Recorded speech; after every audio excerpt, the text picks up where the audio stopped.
Demand your rights, but be aware of your responsibilities. Lead SA.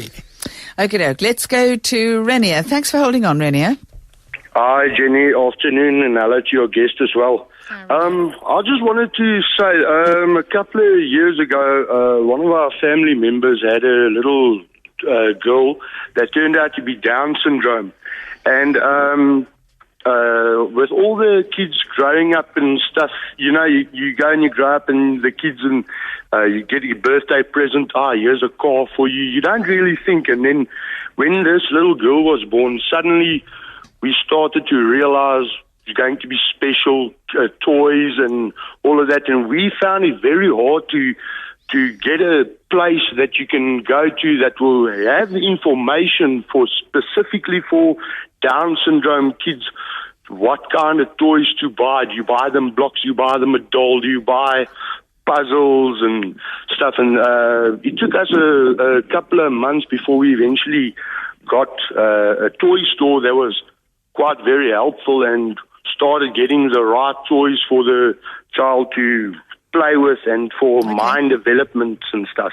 Okay, and, all right. Let's just go and get some feed in with that. The problem does come, does it not, of the lack of expertise in toy stores. Exactly. That is one of the problems, isn't it, Nikki? Exactly. Yes, you go to one of these big stores and they go and the people look at you as if you are talking about another language when you ask about specific toys for them.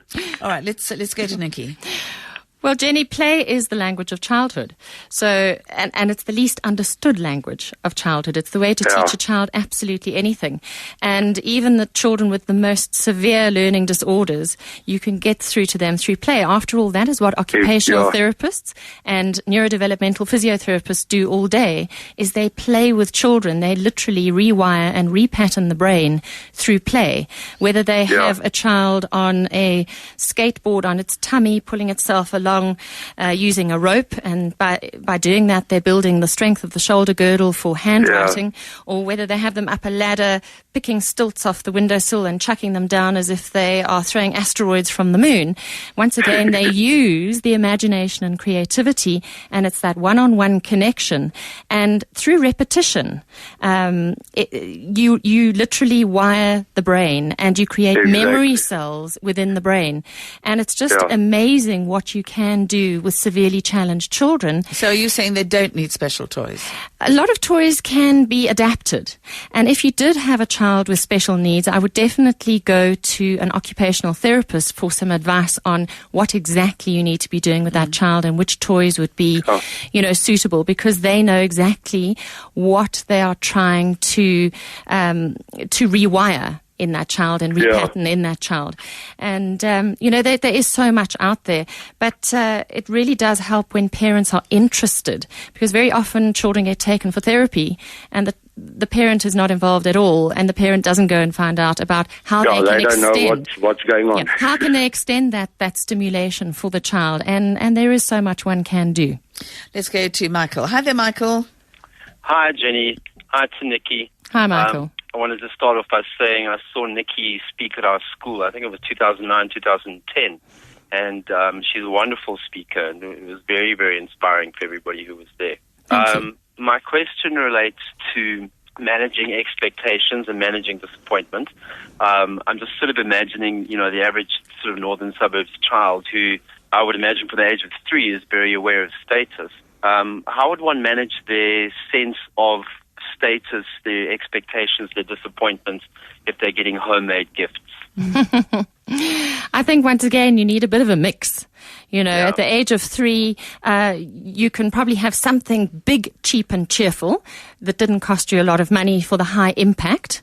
And then you can go for something, the homemade stuff. In fact, at the age of 3, they really are very happy with boxes and packaging and that sort of thing still. But I think at the end of the day, it's about the parent's attitude. If you get really excited about a big colourful beach ball that cost you about 20 Rand at the cheap and cheerful store around the corner, and you get involved in that, with that child straight away and playing, that's all they'll want to play with for the rest of the afternoon. But yes, I do understand when you're in a situation, especially a social situation, maybe a family gathering where everybody's swapping presents.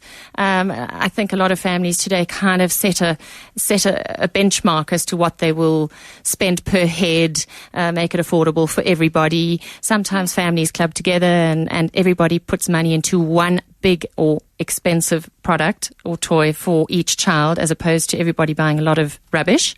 Every family does different things. That sort of is the ideal, but interesting question. And maybe one of the things that we need to be looking at is the role that advertising on television plays. Huge, Jenny. And I think that's a big thing, because I think children are pressured, and in turn, I think they pressure children. I'm not totally convinced that it shouldn't be banned.